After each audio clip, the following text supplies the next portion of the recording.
හරි අපි දැන් කතා කරන්නේ දෙවෙනි කොටස ගිණුම් කරණයේ කොටස. මේකේ ප්‍රශ්න දෙකකට පිළිතුරු සපයන් තියෙනවා. ප්‍රශ්න තුනක් අපිට දීලා තියෙනවා.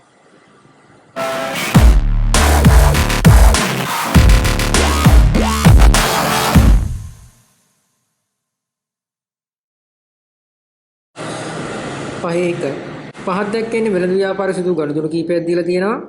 අපිට කියලා තියෙනවා අවශ්‍ය වන්නේ එම එක් එක් ගනුදෙනුවට අදාළ මූලාශ්‍ර ලේඛනය හා එම ගනුදෙනුවට හරවන ගිණුම හා බැරවන ගිණුම ලියා දක්වන්න. පිළිතුරු සැපීමේදී පොඩි ආකෘතියක් දීලා තියෙනවා. ඒක භාවිත කරගන්නලු අපිට. දෙවෙනි කොටස.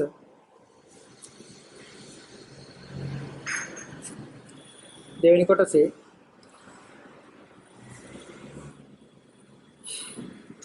පළවෙනි ප්‍රශ්නේ. පොඩි ආකෘතියක් දීලා තියෙනවා.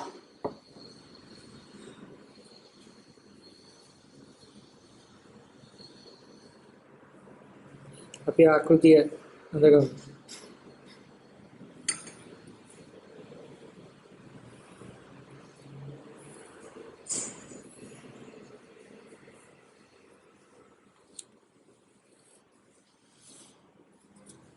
මේම ආකෘතියක් ගහගමු.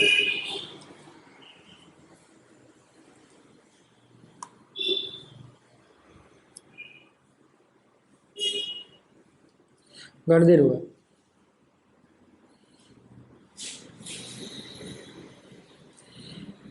ගනුදෙනුව පළවෙනි එක හයන්න.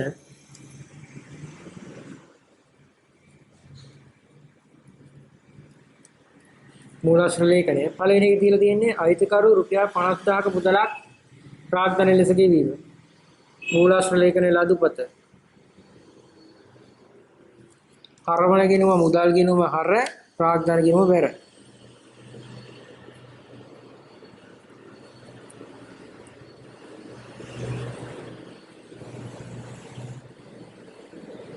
මුදල් ගිණුම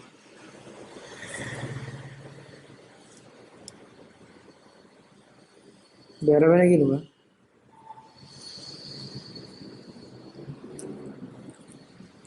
ප්‍රාග්ධන ගිණුම. ඊළඟට කියනවා රුපියල් 25000ක බැංකු මුදලක් ලබා ගත්තොත්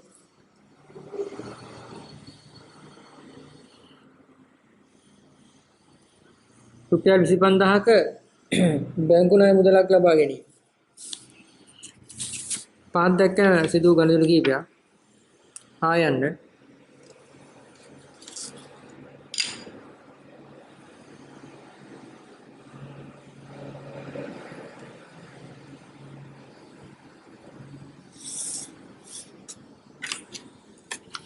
බැංකු ණයක් ගත්තට පස්සේ අපිට ඒකට එන්නේ ලදුපත.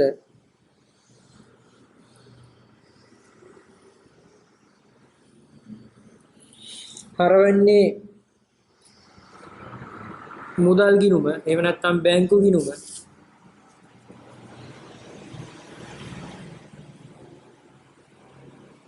බැර වෙන්නේ බැංකු ණය ගිණුම.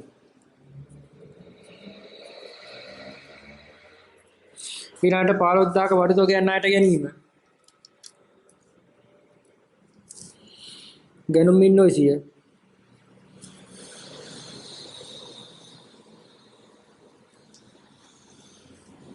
හර වෙන්නේ ගැනුම් ගිණුම හර ණය හිමි බැර. ගැනුම් ගිණුම හර ණය හිමි ගිණුම බැර.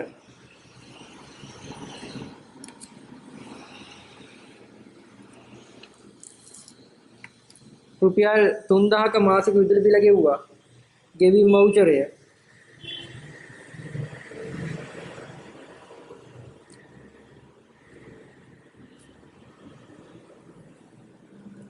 ගෙවීම් වවුචරය. විදුලි ගාස්තු ගිණුම හර මුදල් ගිණුම බැර.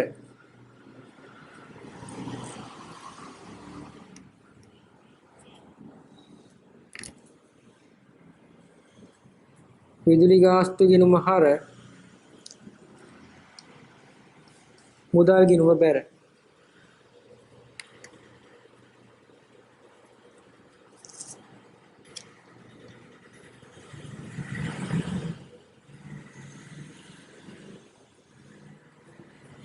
උයන්න රුපියල් ලක්ෂයක ලීබඩු මොරටු ලීබඩු වෙනතුන්ගේ ණයට ගත්තා. මූලාශ්‍ර ලේඛනය ජර්නල් වවුචරය ලීබඩු විරුමහර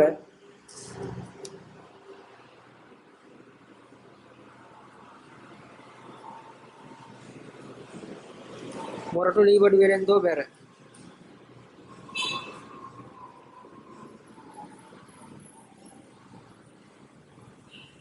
මොරටු ලීබඩු වෙරෙන්දෝ බැර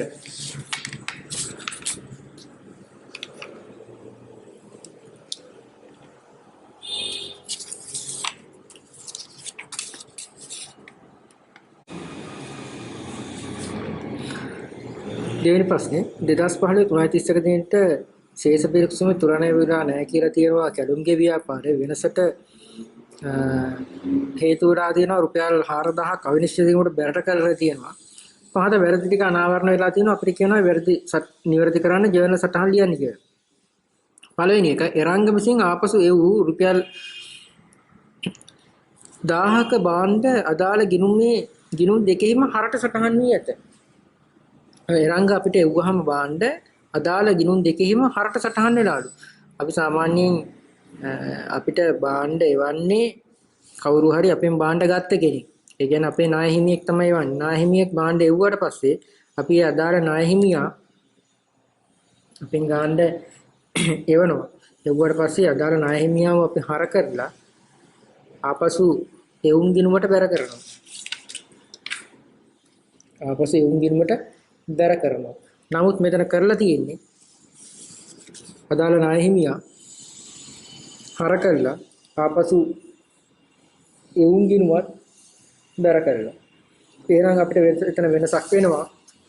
ඒ වෙනසට හේතුවක් අවිනිශ්චිත ගිමුට යනවා. එතන වෙලා තියෙන්නේ නාය හිමියෝ හර කරලා ආපසු එවුන් නාය ගැතියත් හර කරලා ඒ වගේම ආපසු එවුන් ගිනුමත් හර කරලා අපිට පුළුවන් මේක නිවැරදි කරන්න මෙන්න මේම ජර්නල් සටහන ලියන්න. මම අදාළ ජර්නල් සටහන විතරක් මෙතන ලියනවා. අවිනිශ්චිත ගිණුම හර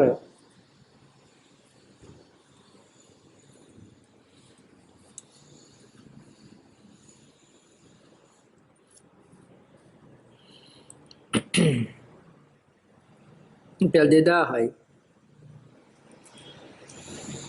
ඒක අපි දෙවරක් සටහන් කරන්න ඕනි.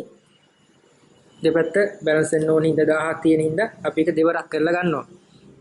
ණයගැති ගිණුම බැර 2000යි. මම ඒක සංලක්ෂය ලියනවා ආපසු එවුම් අදාළ ගිණුම් දෙකේම හර පැත්තේ සටහන් වීම නිවැරදි කිරීම. ආපසු එවුම් අදාළ ගිණුම් දෙකෙහිම ආපසු එවුම් අදාළ ගිණුම් දෙකෙහිම හරට සටහන් වීම හර පැත්තේ සටහන් වීම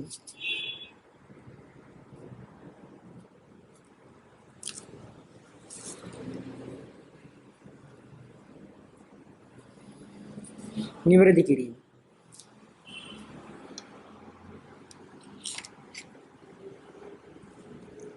නිවැරදි කිරීම.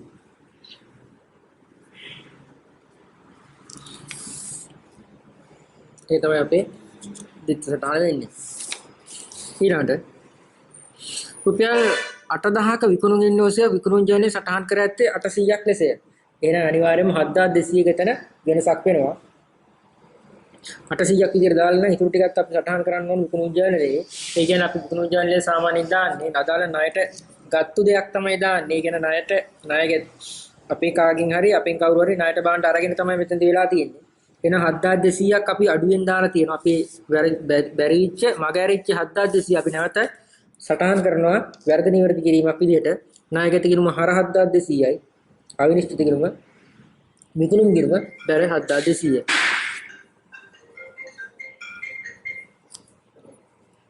ණයගැති ගිණුම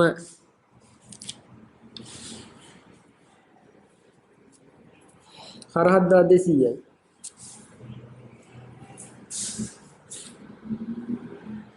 විකුණුම් ගිණුම බැර 7200යි. 8000ක ණයට විකුණුම්.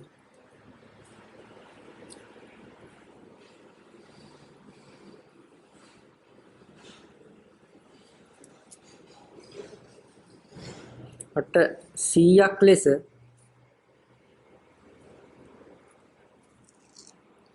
සටහන් වීම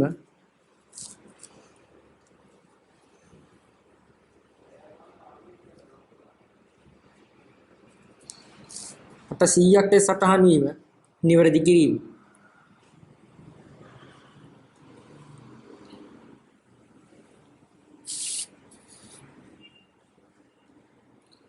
රුපියල් 2400ක රක්ෂණ ගාස්තු ගෙවීම මුදල් පොතේ පමණක් සටහන් කර ඇත. එහෙනම් අපි ඒක නැවත සටහන් කරන්න ඕනේ. රක්ෂණ ගිණුම හර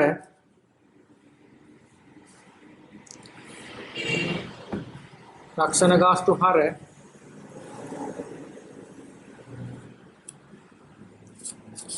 ඒකේ අදාළ මුදල රුපියල් 2400යි. අවිනිශ්චිත ගිණුම බැර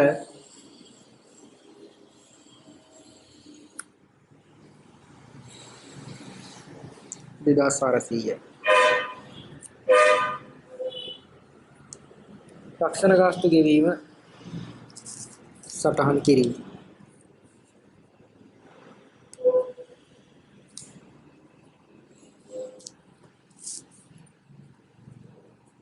රක්ෂණ ගාස්තු ගෙවීම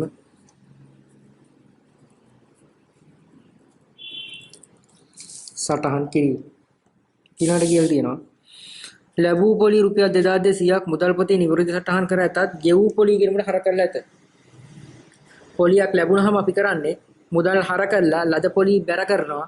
නමුත් මේගොල්ලෝ කරලා තියෙන්නේ මුදල් හර කරලා ගෙවූ පොලි හර කරලා තියෙන්නේ. එහෙනම් ගෙවූ පොලි බැර කරලා දාන්න ඕනි. ලැබූ පොලි බැර කරලා දාන්න ඕනි. අවිනිශ්චිත ගිණුමත් හර කරලා දැම්මොත් තමයි මේක හරියන්නේ. අපි එහෙනම් අවිනිශ්චිත ගිණුම හර මේ ගෙවූ පොලි බැර කරන්නේ ගෙවූ පොලි ගිණුම අපි අයින් කරලා දාන්න ඔයක වහලා දාන්න තමයි ගෙවූ පොලි ගිණුම බැර කරන්නේ. ගෙවූ පොලි 2200යි. ඒ වගේම ලද පොලි එකට අපි එකතු වෙන්න ඕන ලද පොලි කියලා අලුත් ගිණුමක් එන්න ඕනේ. ඒ හින්දා තමයි ලද පොලි කියලා ගිණුම බැර කරන්නේ 2200යි. අපි මේ ලද පොලි කියන්නේ ආදායම් ගිණුමකින් තමයි ඒක බැර කරන්නේ. ගෙවූ පොලි ගිණුම බැර කරේ ගෙවූ පොලි ගිණුම වැහිලා යන්න ඕනේ හින්දා. එහෙනම් මේ දෙකේම එකතුව 2200යි 4400ක් අපි අවිනිශ්චිත ගිණුමට යවුවා නම් හරි. මේකට අපි සංඥාක්ෂයක් ලියමු.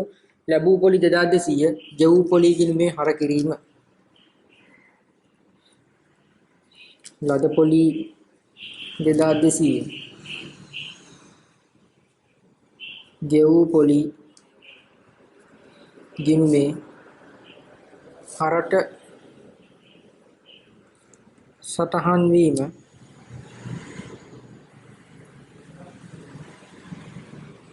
නිවැරදි කිරීම. ඊට අපිට කියන අවිනිශ්චිත ගිණුමක් හදන්න කියලා. අපි මේක හදපු එක නිවැරදි නම් මේ දාපු තොරතුරු ටික හරිනම් අවිනිශ්චිත ගිණුම වැහිලා යන්න ඕනි. ස්වයංක්‍රීයව මේක වැහෙන්න ඕනි. අපි බලමු මේ තොරතුරු ටික දාලා හරට සහ බැරට අවිනිශ්චිත ගිණුම වැහිනවද කියලා.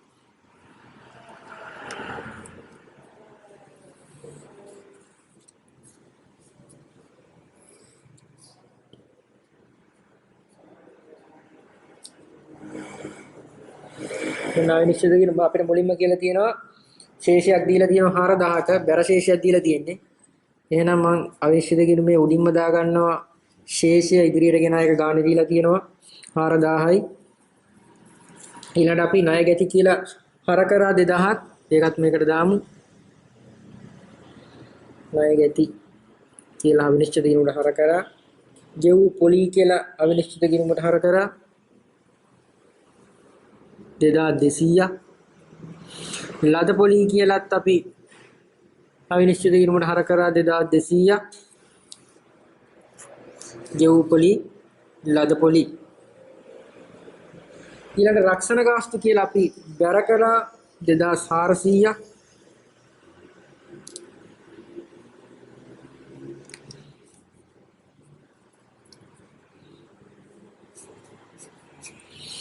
එතකොට 6400කට අවිනිශ්චිත ගිණුම වැහිලා යනවා.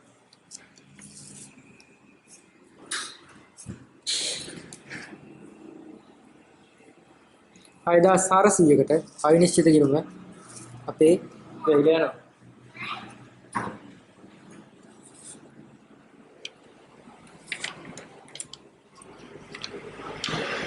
ඊළඟ බලමු 6 වෙනි ප්‍රශ්නේ.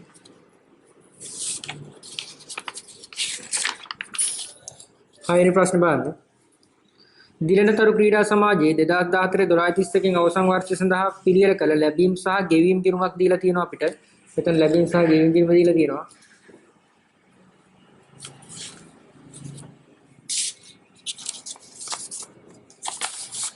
ඊට පස්සේ ඊට අමතර තොරතුරු ටිකකුත් දීලා තියෙනවා.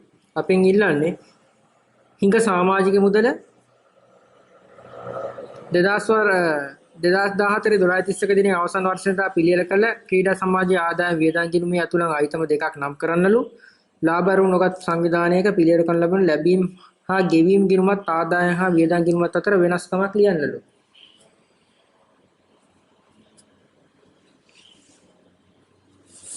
බලමු හිඟ සමාජික මුදල කොච්චරද කියලා.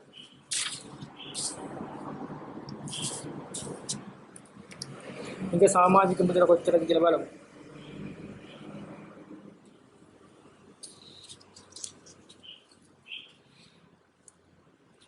හයවෙනි ප්‍රශ්නේ. පළවෙනි කොටස.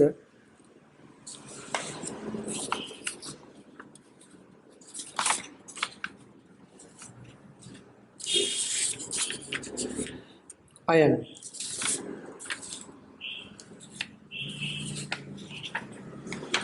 අපි ගාන කියවලා බැලුවොත්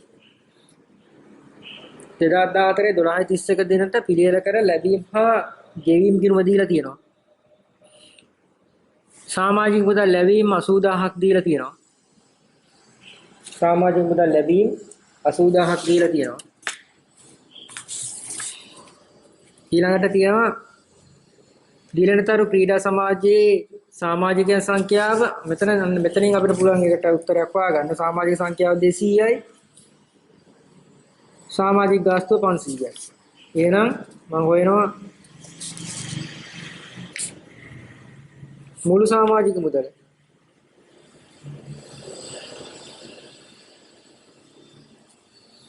මුළු සමාජික මුදල මම 200 වැඩි කරනවා 500.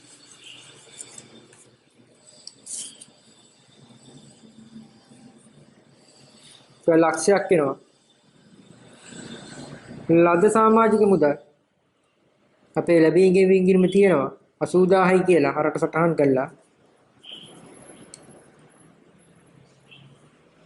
මම ඒක අඩු කරනවා. එතකොට 20000 හිඟ සමාජික මුදල 20000 තමයි. හිඟ සමාජික මුදල. ඊළඟ අපිට කියන්නේ අවසන් වර්ෂයට පිළියෙල කරන ලද ක්‍රීඩා සමාජයේ ආදායම් වියදම් ගිණුම ඇතුළත් වන වියදම් අයිතමයන් දෙකක් කියන්නද. වියදම් අයිතම අපිට පුළුවන් විදුලි ගාස්තු,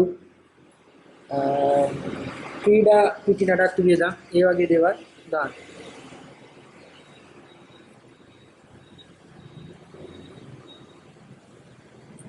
විදුලි ගාස්තු,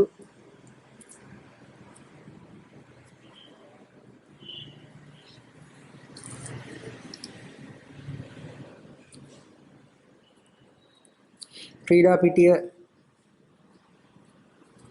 නඩත්තු වියදම්, ඒ වගේ අපිට පුළුවන් දාන්න. ඊළඟට අපි කියන්න ලාභ අරමුණකට ව්‍යාපාර සංවිධානයක ලැබී ගෙවීම් ගිණුමත් ආදායම් වියදම් ගිණුමත් අතර වෙනස්කමක් ලියන්න.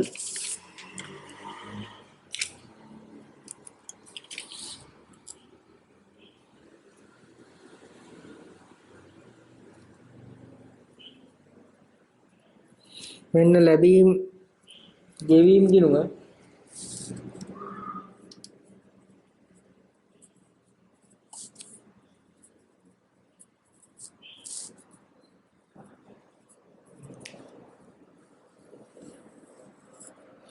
ආදායම් වියදම් ගිණුම්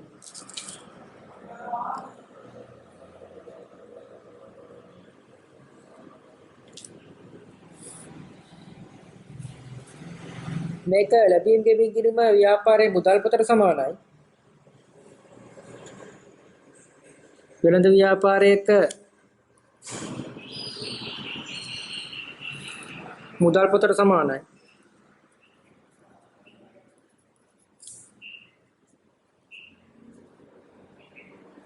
මේක වෙළඳ ව්‍යාපාරයක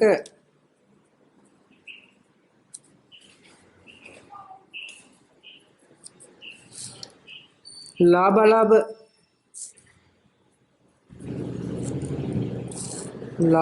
ගිණුමට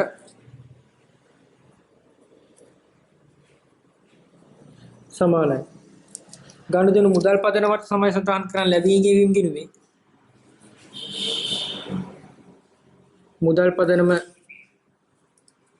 මුදල් පදනම තමයි යොදාගන්නේ.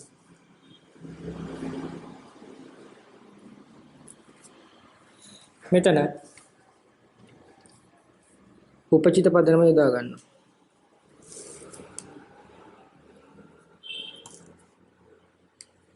උපචිත පදනම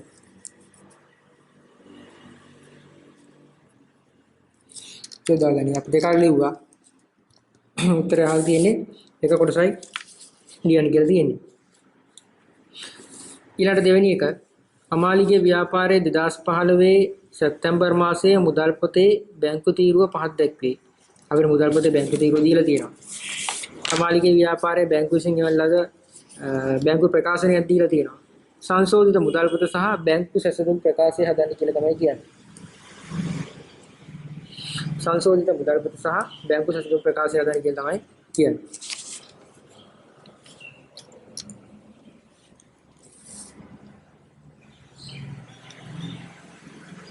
දන්නවා සාමාන්‍යයෙන් මේ වගේ ගාණක් හදද්දී මුදල් පොත සහ බැංකු ප්‍රකාශනය දුන්නාම අපි ඉස්සෙල්ලාම කරන්න ඕනේ මුදල් පොතේ හරපැත්තේ සටහන් වෙලා තියෙන අයිටම් බැංකු ප්‍රකාශනයේ බැරපත්තේ සටහන් වෙලාද කියලා අපි පොඩි ටික් කරගෙන යනවා. ඒක තමයි අපේ ලේසිම ක්‍රමය. දැන් බලන්න 9.3 මුදල් තැන්පතු 6000ක් කියලා මෙතන මම සටහන් වෙලා තියෙනවා. ඉදිරියට ගෙන ශේෂය 3500යි. ඒ ශේෂයන් දෙක සමානයි. ආරම්භක ශේෂයන් සමානයි. ඊළාට 9.3 මුදල් තැන්පතු කරලා තියෙනවා රුපියල් 6000ක්. හරි. ඒක ලැබීමක් විදිහට ඇවිල්ලා තියෙනවා. චෙක් තැන්පතු කරලා තියෙනවා 4500ක් 9.10. ඒකත් ලැබීමක් විදිහට ඇවිල්ලා තියෙනවා. ඊළාට 6400ක චෙක් එකක් තැන්පතු කරලා තියෙනවා 9.18. 6400ක චෙක් එකක් තැන්පත් කරලා තියෙනවා 9.18. ඒකත් 9.20 වෙනිදාට ඇවිල්ලා තියෙනවා. ඊළඟට රුපියල් 5000ක මුදලක් තැන්පතු කරලා තියෙනවා. ඒකත් ඇවිල්ලා තියෙනවා. ඊට අපි අනිත් පැත්ත බලමු. චෙක් අංක 1,53,161 රුපියල් 2000ක චෙක් එකක් මුදල් පොතේ බැර කරලා තියෙනවා. මේගොල්ලෝ හර කරගෙන තියෙනවා. ඊට පස්සේ 800ක චෙක් එකක් තියෙනවා. 800 චෙක් එකක් මුදල් පොත බැර කරලා තියෙනවා. මේගොල්ලෝ හර කරලා තියෙනවා. ගෙව්වා කියලා තියෙනවා. 3400ක් තියෙනවා. චෙක් අංකය බලන්න 163 163 දෙකම සමානයි. 3400 3400. ඊළඟට 2100ක් චෙක් අංක 164 ගෙවලා තියෙනවා. බැංකුවත් ගෙවලා තියෙනවා. චෙක් අංක 1500 බැංකුවේ නැහැ. ඊට පස්සේ ශේෂය. දැන් අපිට මේ වගේ සටහනක් හදාගත්තට පස්සේ අපිට මෙතන ඉතුරු වෙනවා මුදල් පොතේ හරපැත්තේ අයිතමයන් ටිකක් කීපයක් ඉතුරු වෙනවා. ටික් පිච්චි නැති. ඒ වගේම බැරපැත්තේ අයිතමයන් කීපයකුත් ඉතුරු වෙනවා ටික් පිච්චි නැති. ඒ වගේම තමයි බැංකු ප්‍රකාශනයේ ගෙවීම් පැත්තේ ටික් පිච්චි නැති අයිතම් ටිකක් තියෙනවා.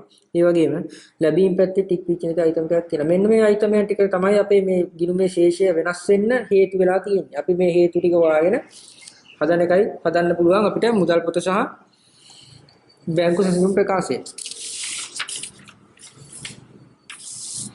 මම මුලින්ම සංශෝධිත මුදල් පොතක් හදනවා. මුදල් පොත සංශෝධනය කරගෙනමු අපි.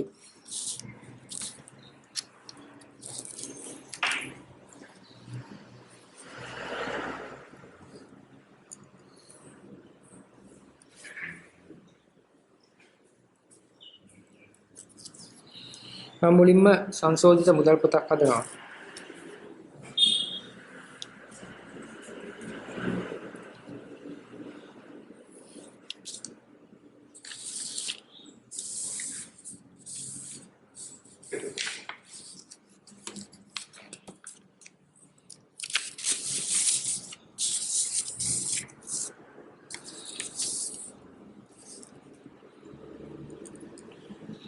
මගෙන් ඉල්ලලා තියෙන්නේ සංශෝධිත මුදල් පොත.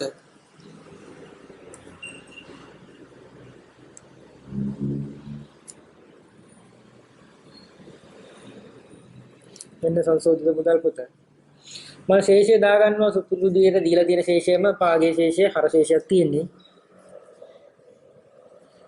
ශේෂය ඉදිරියට ගෙන 17400ක් කියලා මම දානවා.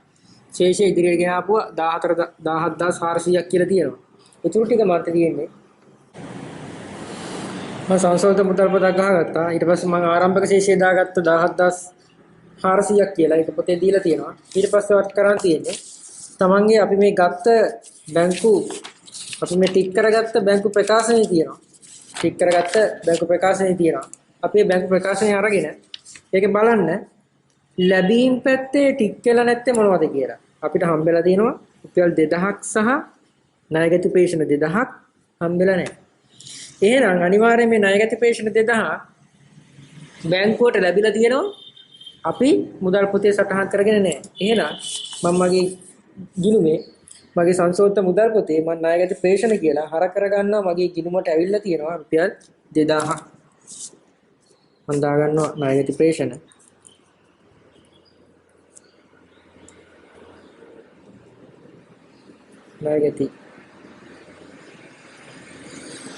ණයගැති ප්‍රේෂණ කියලා මම 2000ක් දාගන්නවා.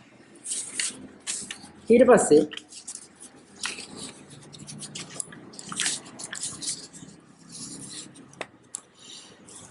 ඊට බලන්න එතකොට මගේ ලැබීම් තීරුව සම්පූර්ණයෙන්ම හරි. ඊළඟට මම බලනවා ගෙවීම් තීරුවේ බැංකු ගාස්තු කියලා 100ක් තියෙනවා මාක් වෙලා නැහැ. ස්ථාවර නියෝග කියලා 4200ක් තියෙනවා මාක් වෙලා නැහැ. මම එහෙනම් ඒ දෙකත් මගේ මුදල් පොතේ බැරපැත්තට දාලා ගන්නවා. මම සංශෝධනය කරගන්නවා. මම දාගෙන නැහැ බැංකු ගාස්තු 100ක්. බැංකු ගාස්තු 100ක් මම දාගෙන නැහැ. ඊට පස්සේ මම රක්ෂණ ගාස්තු 4200ක් ස්ථාවර නියෝගයක් ගිහින් තියෙනවා.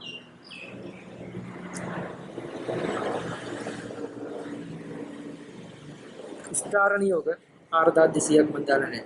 මම ඔච්චර මගේ මුදල් පොත සංශෝධනය කරගන්න තියෙන්නේ. මම නම් මේකත් ගිණුම තුලනය කරගන්නවා, බැලන්ස් කරගන්නවා.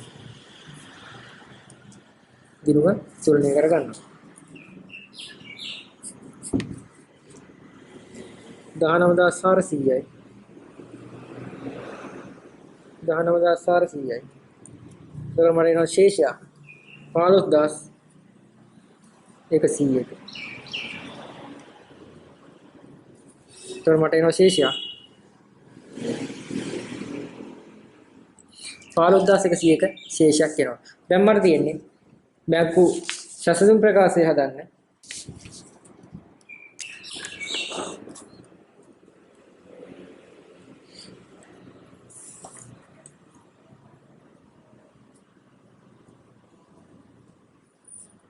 නම් මේ බැංකු සසඳුන් හදන්නේ මට පුළුවන් මෙතනදී සංශෝධිත මුදල් පොතේ ශේෂය ගත්තොත් මට පුළුවන් එකතු කරගන්න නිකුත් කළ නමුත් ගෙවීම ඉදිරිපත් නොකළ චෙක්පත් අඩු කරන්න පුළුවන් තැන්පත් කළ නමුත් නිෂ්කාශය නොවූ චෙක්පත්. ඒ හින්දා මම ගන්නවා සංශෝධිත මුදල් පොතේ ශේෂය මුලින්ම.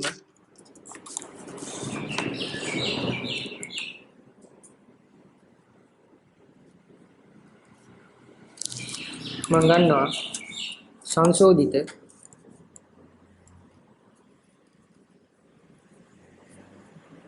මුදල් පොතේ ශේෂය.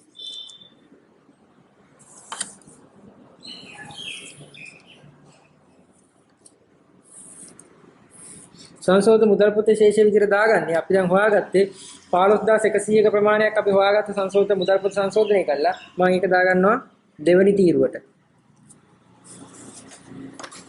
ඒක දාගන්නවා දෙවෙනි තීරුවට. ඊළඟට මම එකතු කරනවා නිකුත් කළ නමුත් ඉදිරිපත් නොවූ චෙක්පත්.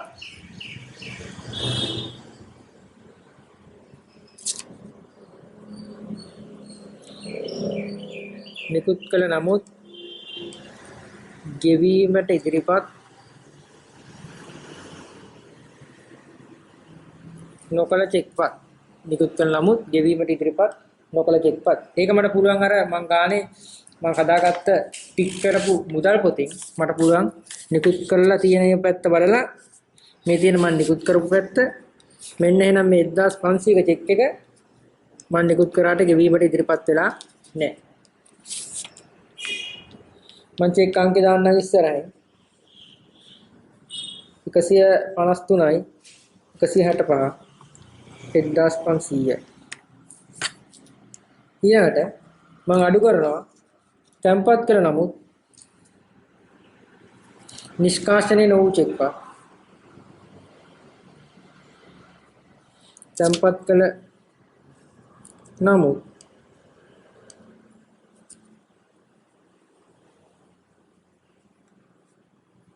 නිෂ්කාශනය නොවූ චෙක්පත්. ඒක හොයාගන්නේ මම.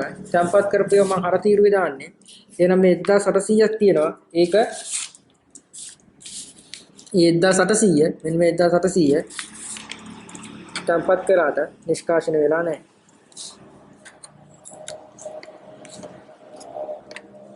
එහෙනම් මම දැන් මේක තුලනය කරලා බලනවා. 1500 15000ට එකතු කරාම 15100 1500 එකතු කරනවා. එතකොට එනවා 16600. මේකෙන් අඩු කරනවා 1800ක්. එතකොට එනවා 14800. 14800ක් තමයි බැංකු ප්‍රකාශනය අනුව ශේෂය වෙන්නේ. ප්‍රකාශනය අනුව ශේෂය 14800. බලමු බැංකු ප්‍රකාශනයේ ශේෂය කීයද කියලා. බැංකු ප්‍රකාශනයේ ශේෂයත් 14800ක් වෙනවා. මේකෙන් 14800යි. අපිට ආපු ශේෂයත් 14800යි වෙනවා. ශේෂයන් දෙක සමානයි.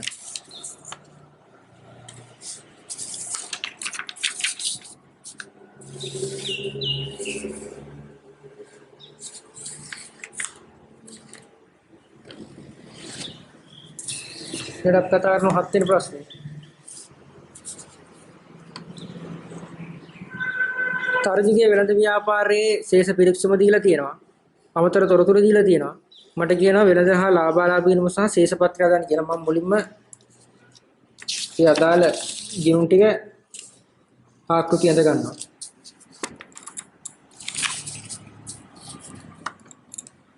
මම සම්පූර්ණ පිටුවක් ගන්නවා ලාභාලාභ ගිණුමට.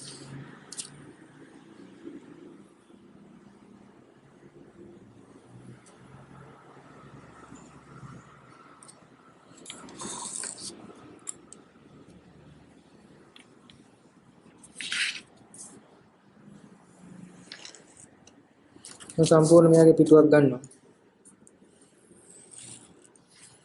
තිරස් ක්‍රමයට තමයි මේක හදන්නේ. තිරස් ක්‍රමයට හදන්නත් පුළුවන්. මුලින්ම මම ගානේ නම ලියනවා. ව්‍යාපාරයේ තරදිගේ ව්‍යාපාරයේ 2014 12:31 මම ලියනවා.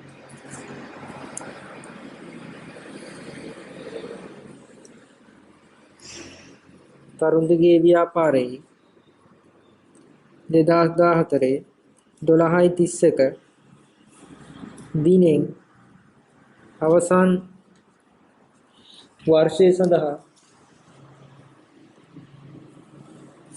දිනෙන් අවසන් වර්ෂය සඳහා වෙළඳ හා ලාභාලාභ ගිණුම්. මම මේකේ මුල ආකෘතිය වෙළඳ ගිණුමේ දානවා. විකුණුම් යටින් දානවා අඩු කරා ආපසු එව්. විකුණුම් අඩු කරා ආපසු එව්. ඊට පස්සේ අඩු කරා විකුණුම් පිරිවැය. මම දානවා යටින් විකුණුම් පිරිවැය කොහොමද හොයන්නේ කියලා. විකුණු පිරිය හොයන්නේ ආරම්භක තොගය එකතු කළා ගැනුම්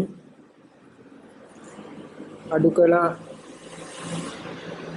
ආපසු යව් සාමන හරි ගෙනීමේ කුලිය ආදී මොන හරි වියදම් තියෙනවා ඒකට මම ඉඩ තියෙනවා ඊට පස්සේ අඩු කරා අවසන් තොගය මේකෙන් එන උත්තරේ තමයි අපි කියන්නේ විකුණු පිරිය හොයලා එන උත්තරේට අපි කියනවා දල ලාභය කියලා ඊට පස්සේ මම වියදම් සහ ආදායම් ටික ගන්නවා එකතු කළා වෙනත් ආදායම් අඩු කළා බෙදා හැරීමේ වියදම් අඩු කළා බෙදා හැරීමේ වියදම් ඊට මම දානවා අඩු කළා පරිපාලන වියදම්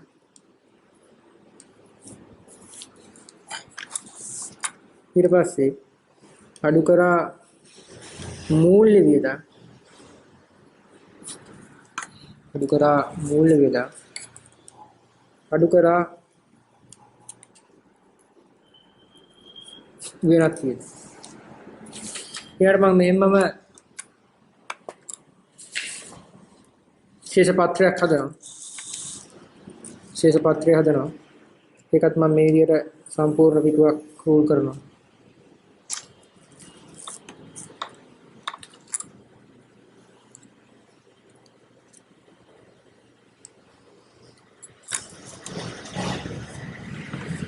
සම්පූර්ණ පිටුව මම ගන්නවා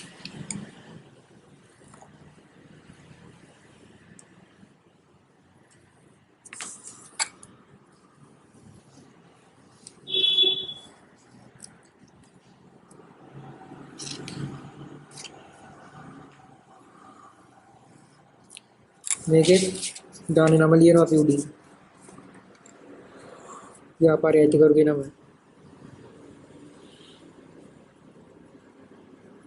තරුණගේ ව්‍යාපාරේ 2014 12:31 දිනට ශේෂ පත්‍රය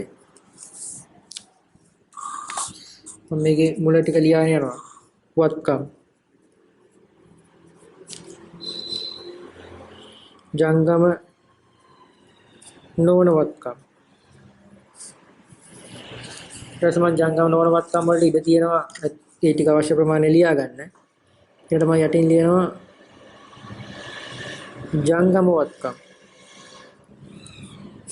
ඊට සමන් ජංගම වත්කම් වලටත් රූල් කීපයක් තියෙනවා ඒන උත්තරේ මුළු වත්කම් ඊළඟට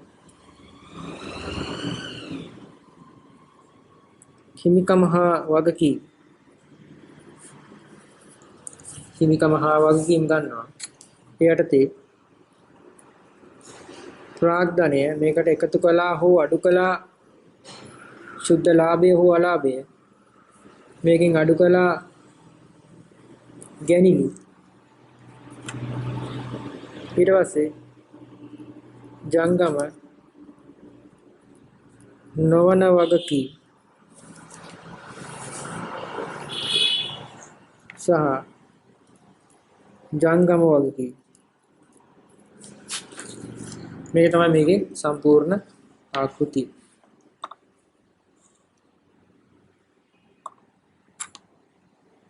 දැන් අපිට තියෙන්නේ ගාන සම්පූර්ණ කරගෙන ඉවරයි දැන් තියෙන්නේ අවශ්‍ය තොරතුරු ටික බලලා මේ අදාළ තැන් වලට දාගෙන යන විතරයි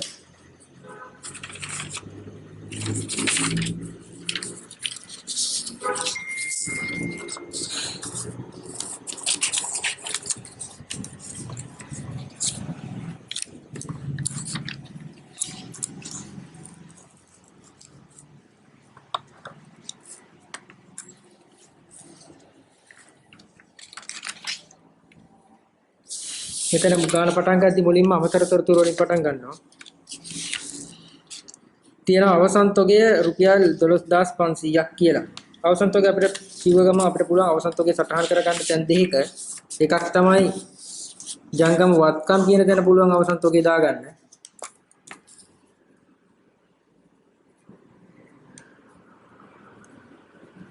අවසන් තොගේ අපිට අමතර තොරතුරු වල දීලා තියෙනවා 12500ක් කියලා.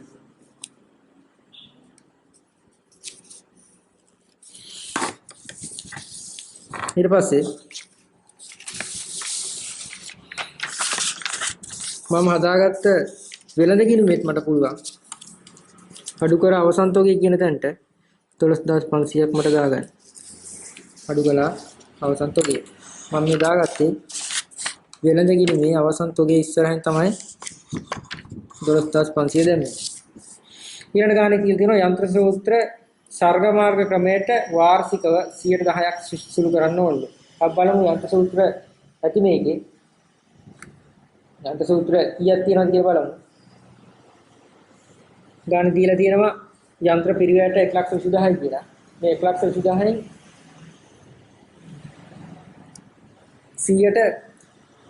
10ක් තමයි වාර්ෂිකව ෂෙයා කරන්න ඕනේ කියලා තියෙන්නේ. 1,20,000න් 10ක් කියලා කියන්නේ අපි හදලා බලමු. රුපියල් 12000යි.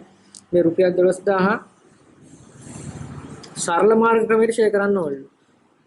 සරල මාර්ග ක්‍රමයට ෂෙයා කරන්න ඕනේ. අපි බලමු කලින් කොයිවත් බැංකු මේ යන්ත්‍ර ෂෙයා කරලා තියෙනවද කියලා. කොයිවත් ෂෙයා කරලා නැහැ. එහෙනම් මම පිරිවැයට මෙතනින් ජංගම නොවන වත්කම් ඉස්සරහින් මේක සටහන් කරගන්නවා. මම දැක්ක උඩින් තියෙනවා ඉඩම් ගොඩනැගිලි කියලා පිරිවැයට. ඒ හින්දා මම ඒක ඉස්සලාම ලියනවා. ඊළඟට යන්ත්‍ර සූත්‍ර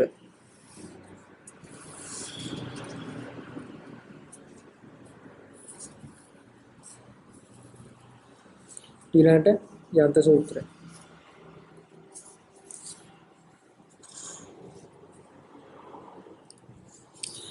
මෙතනින් මම ලියනවා පිරිවැය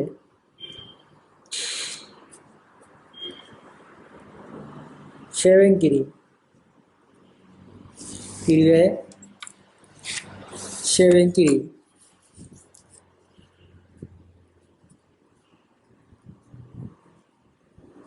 සුද්ධාගේ පිරිවැය ෂෙයාරින් කිරීම සුද්ධාගේ මට පුළුවන් මෙතන පිරිවැය දාගන්න මුලින්ම මම යන්ත්‍ර සූත්‍ර වල පිරිවැය ගත්තොත් 1,20,000යි අපිට තිබ්බේ 12000යි ෂෙයාරින් කිරීම එතකොට එනවා 1,08,000ක්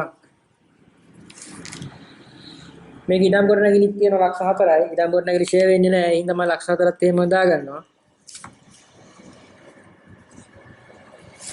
1,04,ත් මම එහෙම දාගන්නවා ඊළඟට අපිට මේ ඉඩම් ගොඩනැගිලි ෂෙයා ප්‍රමාණය අපිට තියෙන තව තැනක දාන්න ඒ තමයි අපේ වෙළඳ ගිණුමේ පරිපාලන වියදම් වලටදී යන්ත්‍ර ෂෙයා 12000යි මම එකක් දැම්මා ණයගැතියන්ගේ රුපියල් 1000ක් බොල්නාය ලෙස කපා හරින්න කියලා කියනවා අපි එනම් බලන්න බොල්නාය විදියට ශේෂ පිරික්සමේ මොන හරි දීලා තියෙනවද කියලා බොල්නාය දීලා නැහැ එහෙනම් මම බෙදා හැරීමේ වියදම් වලින් බොල්නාය කියලා 1000ක් අඩු කරනවා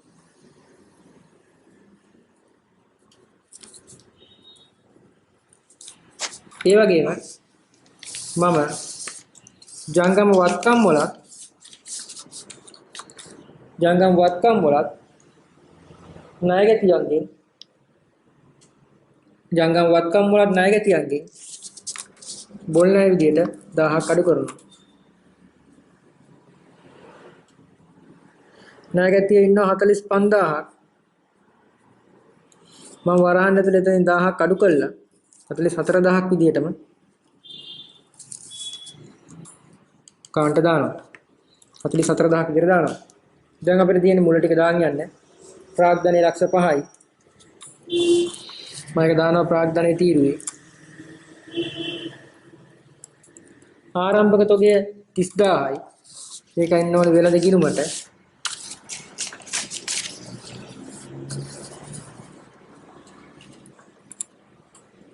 ඔයතන්ට දාන්න 30000ක් ගැනුම් ලක්ෂ 3යි ඒකත් දාන්න විකුණුම් 4,50,000යි ඒකත් දැම්මා. නායකත්වය අපි දැම්මා. නා හිමියෝ 20000යි. නා හිමියෝ ඉන්නවා නිශේෂ පත්‍රයේ. ජංගම වගකීම් යටතේ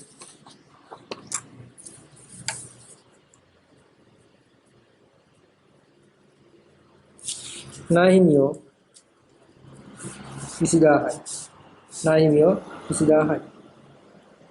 ඊට 110 බැංකු ණය 50000යි. ජංගම නොවන වගකීම් යටතේ බැංකු ණය ජංගම නොවන වගකීම් යටතේ දාන්නේ බැංකු ණය 50000යි. ජංගම නොවන වගකීම් යටතේ බැංකු ණය 50000යි. 10%ක් ඉඳලා ඒකට පොලියක් බලන්න ඕනේ. රුපියල් 5000යි 10%ක් කියන්නේ මම ඒක මූල්‍ය වියදම් වල දානවා. ඒක මූල්‍ය වියදම් වල දානවා. බැංකු ණය පොලි රුපියල් 5000යි කියලා. ඊට මම බලනවා ණය පොලි ගෙවලා තියෙන කීයද කියලා. ණය පොලි 4000යි ගෙවලා තියෙන්නේ. එහෙනම් තව 1000ක් අපි ගෙවන්න ඕනි. ඒක උපචිතයි. ඒ කියන්නේ අපේ වගකීම. එහෙනම් ජංගම වගකීම් වල දානවා. ජංගම වගකීම් වල දානවා. උපචිත ණය පොලි රුපියල් 1000යි. ඊළඟ ඉඩම් ගොඩනැගිලි මම දැම්මා යන්ත්‍ර දැම්මා. විදුලි ගාස්තු 12000යි. මේ විදුලි ගාස්තු කියන එක ඉන්නේ පරිපාලන වියදම් වලට.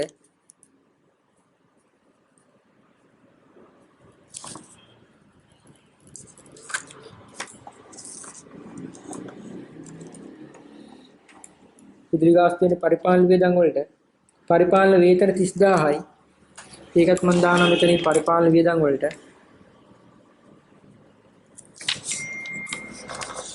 වේතන 30000යි.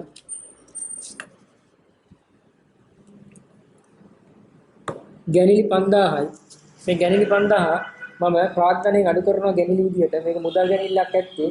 භාණ්ඩ ගැනිල්ල නම් අපිට පුළුවන් ගැනුම් වලින් අඩු කරන්න. නමුත් මෙතන කියලා තියෙන්නේ ගැනිලි කියලා විතරයි. ඒ හින්දා මම ප්‍රාග්ධනයෙන් අඩු කරනවා ගැනිලි රුපියල් 5000ක්.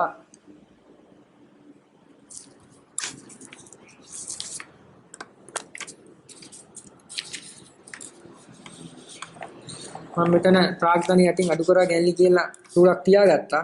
එතනින් දැම්මා රුපියල් 5000. ප්‍රචාරණ ගාස්තු 10000යි.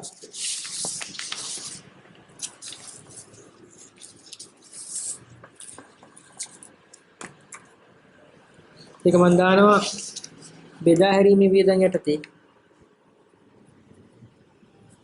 ප්‍රචාරණය 10000යි. බෙදා හැරීමේ ගාස්තු 12000යි.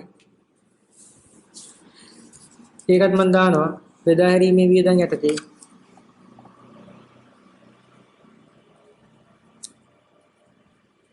බෙදා හැරීමේ ගාස්තු 12000යි. බැංකු ණය පොලි අපි දැන් මාතති මුදල් 52000යි. මම ඒකත් දානවා.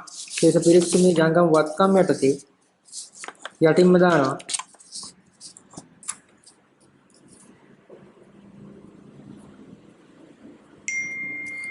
අතති මුදල් රුපියල් 50000. මගේ සියලු තොරතුරු දැන් මම දාගෙන ඉවරයි. දැන් මට තියෙන්නේ දැන් අදාළ දිනුම් ටික තුලනය කරගන්න විතරයි. දැන් අපි තුලනය කරගෙන යන උඩින් ඉඳලා ඉස්සෙල්ලාම බලමු විකුණු පිරිවැය කොහොමද එන්නේ කියලා. විකුණු පිරිවැය එන්නේ කොහොමද බලමු. මෙතන එනවා 330000. 330000න් 12500 කඩු වුණාට පස්සේ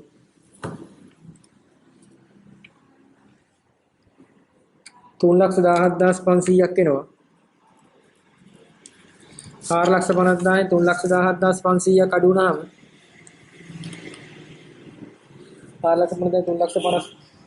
315000ක් අඩු කරාම දල ලාභයක් එනවා 132500. එතකොට වෙනත් ආදායම් මොකුත් නැහැ. 1,32,500ම තමයි.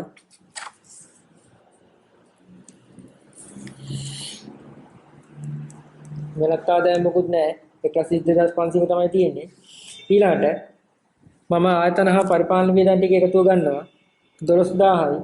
පරිපාලන වේතන 30000යි. බෙදා හැරීම වේතන ටික මම ගන්නවා 10000යි 12000යි. මේ ටික එකතුව 23000ක් වෙනවා. ඒක මම මෙතනින් දා ගන්නවා. ඊළඟට මම පරිපාලන වියදම් වල එකතුව ගන්නවා. පරිපාලන වියදම් තියෙනවා 12000යි 30000යි 54000ක් තියෙනවා. මම ඒකත් මෙතනින් අඩු කරනවා. 54000ක් තියෙනවා මෙතනට. ඊළඟට බලනවා මගේ මූල්‍ය වියදම් තියෙනවා රුපියල් 5000ක්. ඒ 5000ත් මම දා ගන්නවා මෙතනට. මගේ වෙනත් වියදම් නැහැ මොකුත්. මගේ වෙනත් වියදම් නැති නිසා මම මේ ටික ඔක්කොම අඩු කරලා මෙතනින් ගන්න උත්තරයක් 50500ක් කියලා. මේ ටික ඔක්කොම එකතු අඩු කරාම එනවා 50500ක්. මේ 50500 අපි කියනවා සුද්ධ ලාභය කියලා. මේ 50500 අපි කියනවා සුද්ධ ලාභය කියලා. ඊළඟට අපි යමු ශේෂ පත්‍රයට.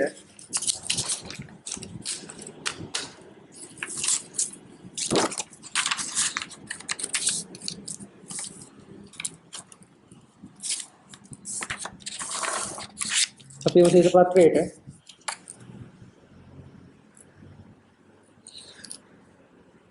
පන්ලක්ෂ 20000ක් වෙනවා පිළ ටික එකතුව. 12000ක් වෙනවා ෂෙ වෙන් කිරීම එකතුව. 5,80,000ක් වෙනවා මට සුද්ධගේ එකතුව. ඊළඟට තියෙන්නේ 12500 44000 52000යි කියන ටික එකතුව තමයි තියෙන්නේ.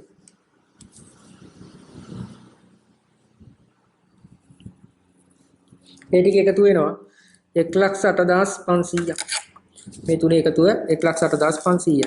ඊළඟට 5,08,000 1,08,500ක් අඩු කරාම මුළු වත්කම් කියලා එනවා 6,16,500යි. 6,16,500ක් වෙනවා මුළු වත්කම්. ඊළඟ සුද්ධ ලාභයක් ආව අපිට 40 සුද්ධ ලාභයක් ආව අපිට 50,500ක. මම 50,500ත් මෙතනට එකතු කරනවා.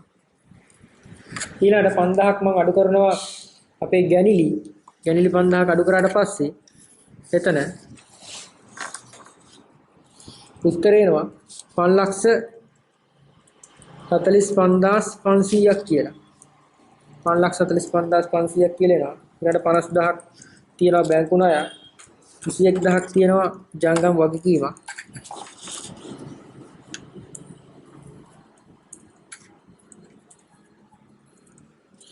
එතකොට 5,45,500 50,000 21000 එකතුව 6,16,500යි.